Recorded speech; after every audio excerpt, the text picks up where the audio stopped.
bisa mendapatkan kebahagiaan dalam aktivitas apapun sekalipun sederhana. Tapi ketika kebahagiaan itu tidak diiringi dengan ridha Allah, rasanya itu akan selalu sementara. Kita butuh momen-momen baru untuk mendatangkan kebahagiaan itu. Tapi titik poin ketika Allah ridha dengan apa yang kita kerjakan, apa yang kita lakukan, maka Allah akan tanamkan satu cawan yang luas kandungannya, yang bisa menerima setiap keadaan dengan hal yang paling menyenangkan. Apapun yang kita lihat selalu nyaman. Yang kita dapati kita ridha dengan apa yang Allah berikan. Keadaan itulah yang oleh Nabi itu diungkapkan dengan komen yang sangat simpel tapi dalam isinya. Kata Nabi, ajaban di amril mu'min. Orang beriman itu kalau benar imannya, maka kehidupan itu mengagumkan. Bila dia mendapatkan kesuksesan, dia iringi dengan kesyukuran. Sehingga sifatnya tetap proporsional. Dia sukses tapi ada keseimbangan dengan syukur. Sehingga tidak berlebihan menyalurkan kesuksesannya itu. Dan dengan sifat berlebihan itu hanya memberikan beban pada dirinya. Saya pernah sampaikan kan, di kesuksesan itu identik dengan gaya hidup. Rumus gaya di fisika itu kan selalu F1 banding lurus dengan F2. Apa yang didapat itu yang keluar. Tapi orang tidak boleh lupa bahwa F itu selalu berbanding lurus dengan P. Gaya berbanding lurus dengan tekanan, hukum Pascalnya. Semakin banyak gaya, semakin tertekan hidupnya. Itu bandingan nilai kehidupannya. Nah, jadi gaya itu diperkenankan. Karena itu bagian dari energi. W sama dengan F dikalikan S. Hukum energi kan begitu.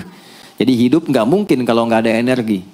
Tapi energi yang terbaik itu akan dihasilkan, membawa kesuksesan kebahagiaan ketika ridha Allah tertanam. Saat dia sukses, dia bersyukur sehingga proporsional. Saat dia merasakan duka pun, dia nyaman karena punya sabar. Nah, sabar itu mahal. Di Jepang ada banjir, itu bisa minta maafnya luar biasa, tak tahan dia bunuh diri. Di kita banjir bisa berenang.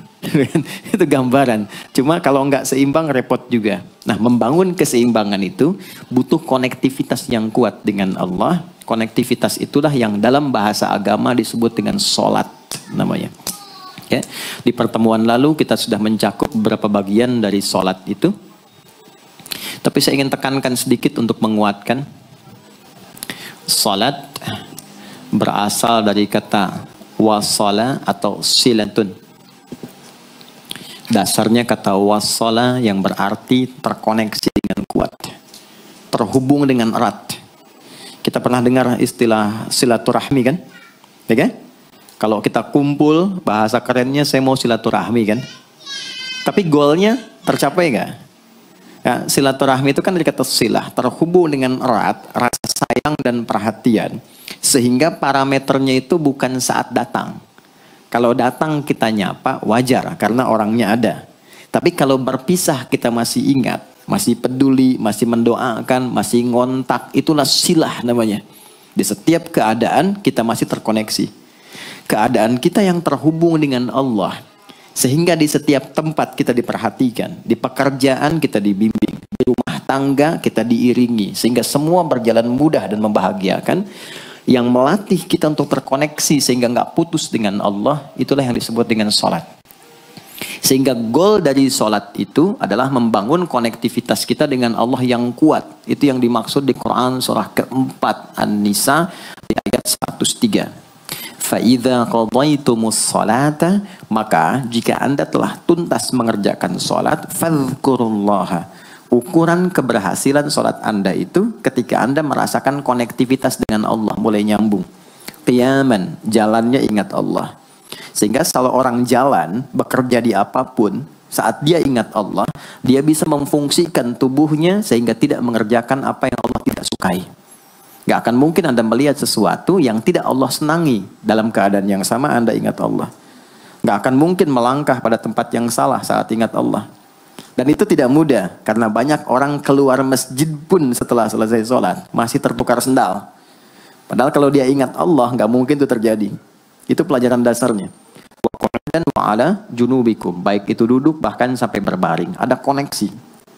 Nah jadi singkatnya, sholat itu semua gerakannya, semua bacaannya, Dari mulai kita bertakbir sampai kita salam, bacaan yang mengiringi, itu bukan sekedar gerakan hampa makna, formalitas kita bergerak dan berakhir, bukan sekedar membaca bacaan yang tidak ada isinya, tapi semua bimbingan bagaimana kita diajarkan langsung oleh Rasulullah, bisa mengoneksikan lewat gerakan dan bacaan itu, tersambung kepada Allah, sehingga feedbacknya, semua apa yang kita bacakan dijawab oleh Allah.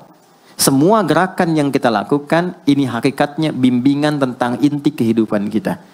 Jadi di sholat itu ada bacaan, ada gerakan, ada hikmah. Ada maknanya semua. Jadi bukan kita takbir begini hampa saja. Tidak. Kenapa mesti begini? Kenapa tangan yang kanan menutup yang kiri? Kenapa bacaannya setelah itu ada iftitah, ada al-fatihah? Itu ada maknanya. Dan dahsyatnya, semua profesi-profesi sahabat dan generasi setelahnya yang belajar dengan benar tentang sholat ini, itu semua merubah hidupnya jadi lebih sukses dari apapun yang mereka pilih dalam menjalani hidup.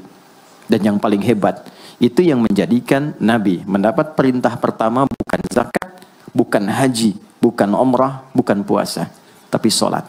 Dan perintahnya khusus, spesial, disampaikan dalam peristiwa Isra Mi'raj untuk memberikan pesan begitu tingginya nilai sholat ini untuk kehidupan manusia.